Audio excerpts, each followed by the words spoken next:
Agustus 1945, bom pertama dijatuhkan di Hiroshima. Disusul bom kedua yang dijatuhkan di Nagasaki pada tanggal 9 Agustus 1945.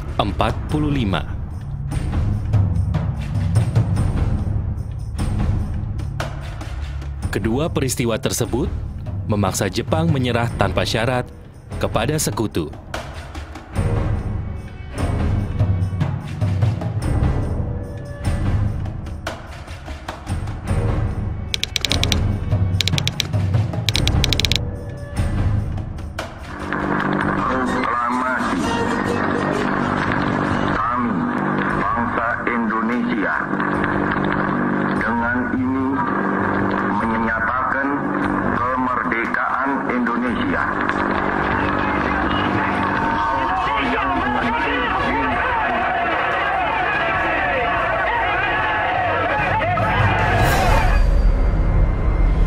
Pertengahan September tahun 45, tentara sekutu mendarat di Indonesia.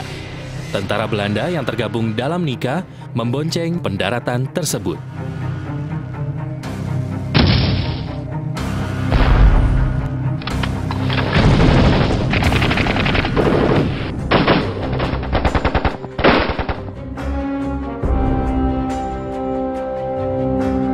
Sepanjang bulan November tahun 45, terjadi perubahan sistem pemerintahan dalam negeri Indonesia. Melalui beberapa keputusan, terbentuklah Syahrir sebagai Perdana Menteri Kabinet Republik Indonesia yang kedua. Sejak saat itu, pemerintahan RI mengambil jalan perundingan untuk menyelesaikan berbagai konflik dengan Belanda. Perundingan yang dilakukan tidak membuat Belanda menghentikan teror terhadap Republik Indonesia. Kemudian kondisi di Jakarta sebagai ibu kota pada waktu itu dirasa semakin tidak kondusif. Melihat hal tersebut, keselamatan para pemimpin negara menjadi prioritas, sehingga perlu ditempuh langkah-langkah praktis untuk mengatasinya. Dalam sidang Kabinet Republik Indonesia yang dilaksanakan pada tanggal 3 Januari 1946, diambil keputusan bahwa ibu kota Republik Indonesia untuk sementara hijrah ke Yogyakarta. Tanggal 3 Januari 1946, lokomotif C2849 buatan Jerman menarik dua gerbong kayu IL-7 dan IL-8 yang ditumpangi Presiden dan Wakil Presiden pertama beserta tokoh penting lainnya menuju Yogyakarta. Tanggal 4 Januari 1946, rombongan kepresidenan sampai di Stasiun Tugu, Yogyakarta. Kedatangan orang nomor 1 Republik ini disambut oleh Sri Sultan Hamengkubuwono ke-9 dan Sri Pakualam ke-8 beserta pejabat setempat.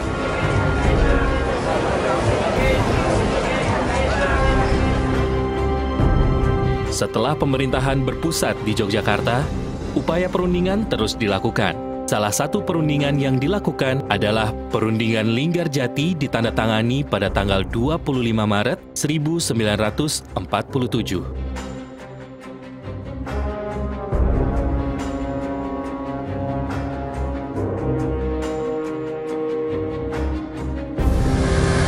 Berbagai perundingan yang dilakukan pemerintah Indonesia dan pemerintah Belanda tidak menemukan titik temu perdamaian. Penafsiran sepihak oleh Belanda menimbulkan perselisihan baru yang berakibat terjadinya agresi militer pertama pada tanggal 21 Juli tahun 47.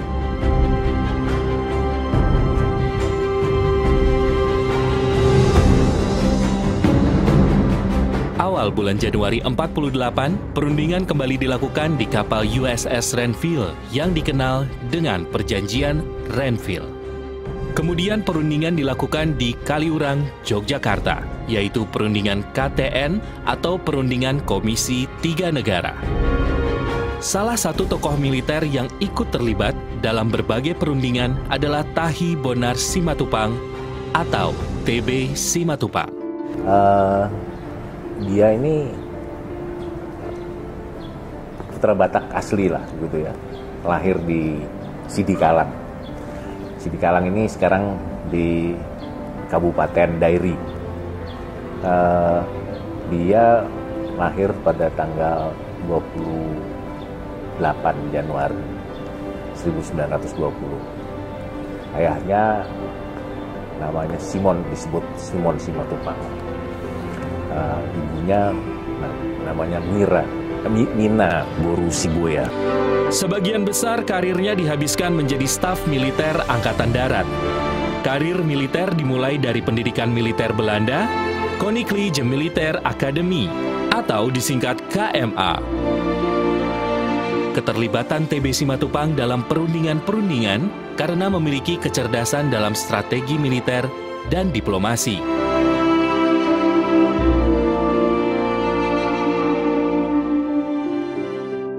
Mungkin kemampuan berbahasa ya. Kemampuan berbahasa, waktu itu kan perundingan banyak dilakukan dengan orang Belanda, ada Komisi Tiga Negara. Nah, dia itu waktu sekolah, SMP, itu memang di situ udah ada bahasa, belajar wajib bahasanya itu adalah bahasa, dengan sendirinya bahasa Belanda waktu itu dan bahasa Inggris. Tapi dia angkanya rupanya cukup bagus, ya kemampuan seperti itu dengan kemampuan bahasa yang baik gitu ya, dan dengan latar belakang pendidikan militer yang baik, dengan sendirinya dia bisa lebih mempunyai kemampuan untuk melakukan perundingan dan negosiasi militer kira-kira. Tanggal 19 Desember 1948, Belanda tidak mengakui de facto Republik Indonesia dan tidak terikat lagi dengan persetujuan Renville. Pukul 6 pagi, Belanda menyerang Bandara Maguwo, Yogyakarta.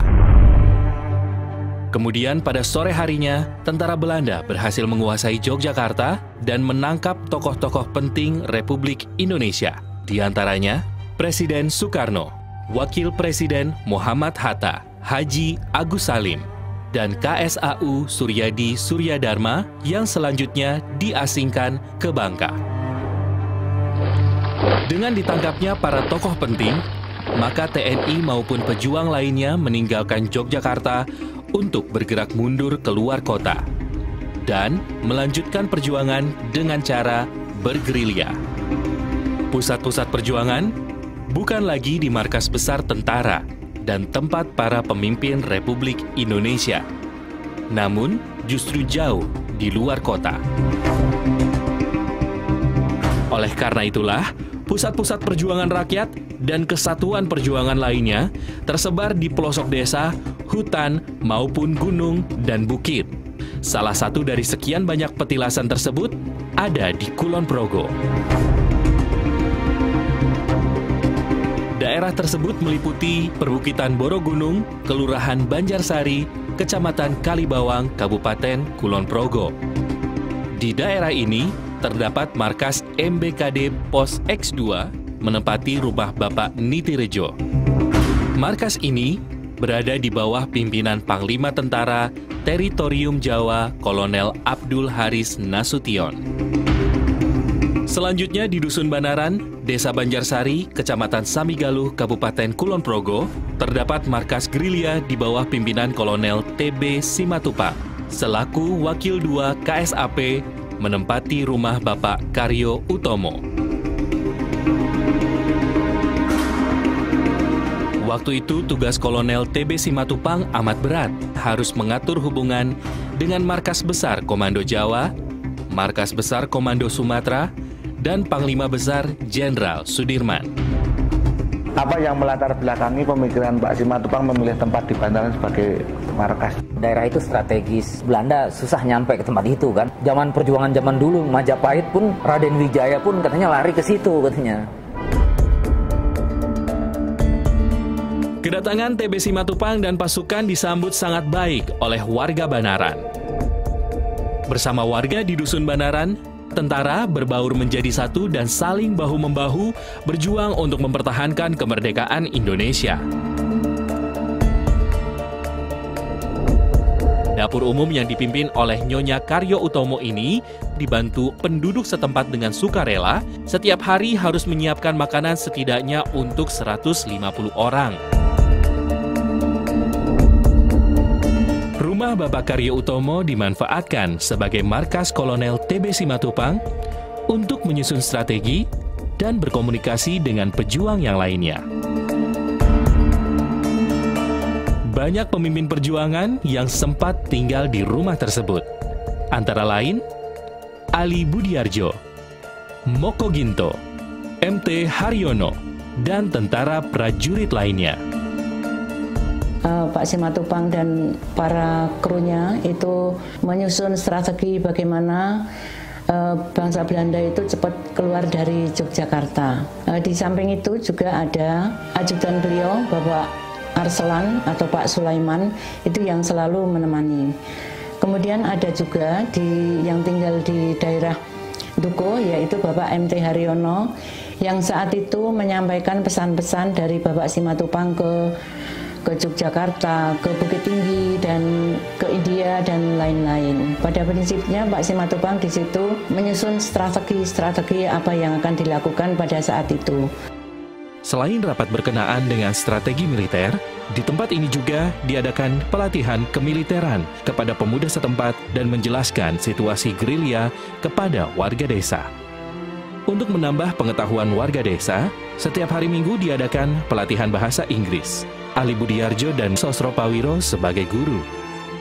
Dene kegiatanipun Pak Tentara wonten mriki menika rumiyin Bapak Ali Budiarjo menika mucal bahasa Inggris kalian pemuda-pemuda menika yen sonten antosipun jam sekawan bibar sami jagi jaga menika lajeng sami lempak menika dipun mucal bahasa Inggris kalian Bapak Ali Budiarjo. Sinergi antara tentara dan rakyat membuat perjuangan mempertahankan kemerdekaan menjadi lebih mudah. Dalam hal ini, kemerdekaan yang dicapai Republik Indonesia tidak lepas dari sumbangsih rakyat. Apakah perang kemerdekaan itu bisa mengangkat nasib dari rakyat yang ada di desa ini? Katanya yang berjuang tentara, tapi sebenarnya yang dibalik dari tentara itu rakyat desa inilah yang berjuang, ya kan? Jadi bagaimana kita bisa membayar hutang kita kepada rakyat di desa ini supaya mereka jadi masyarakat adil makmur berdasarkan Pancasila ini. Serangkaian peristiwa perjuangan di Dusun Banaran banyak meninggalkan jejak ketauladanan dari para pejuang dan rakyat yang berjiwa patriot mempertahankan kemerdekaan Republik Indonesia. Benda-benda bersejarah di rumah Bapak Karyo Utomo yang menjadi saksi bisu perjuangan tersimpan rapi di Museum Benteng Vredenburg, Yogyakarta. Salah satu fungsi museum adalah fungsi pelestarian. Oleh karena itu, pelestarian tetap menjadi satu pertimbangan untuk menjaga koleksi-koleksi yang disimpan di museum selalu dalam kondisi baik. Nah, gedung ini merupakan salah satu gudang koleksi yang ada di Museum Benteng Vredenburg, Yogyakarta. Terkait dengan perjuangan Bapak TB Simatupang, ada yang ditata di ruang pameran tetap dan ada yang disimpan di gudang. Marilah kita lihat di gudang situ.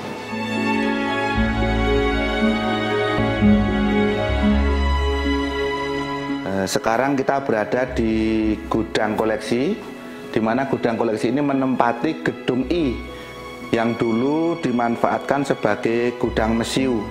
Jadi tempat untuk menyimpan mesiu ketika dimanfaatkan sebagai markas Belanda.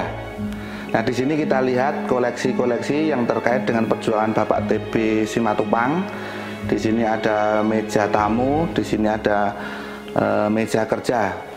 Nah, benda-benda ini merupakan saksi perjuangan Pak Simatupang. Bagaimana beliau harus menulis surat, bagaimana beliau harus mengkonsep bahan-bahan untuk perundingan, kemudian bagaimana beliau harus menyusun strategi terkait dengan serangan umum. Nah, untuk menjaga agar koleksi-koleksi peninggalan sejarah terkait dengan TB Simatupang ini, ruangan ini kita atur suhunya, kita atur kelembabannya, sehingga kondisi koleksi ini tetap dalam kondisi yang bagus. Nah, untuk melihat koleksi-koleksi yang ada di ruang pameran, malah kita menuju ke ruang pameran tetap di Diorama 3, di mana koleksi yang terkait dengan perjuangan Bapak Kolonel TB Simatupang kita sajikan.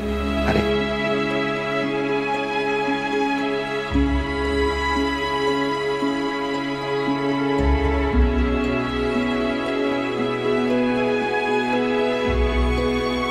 Sekarang kita sudah memasuki ruang pameran tetap Diorama 3, di mana di ruang pameran tetap ini disajikan peristiwa-peristiwa bersejarah dalam bentuk diorama sejak perjanjian Renville sampai dengan pengakuan kedaulatan RIS.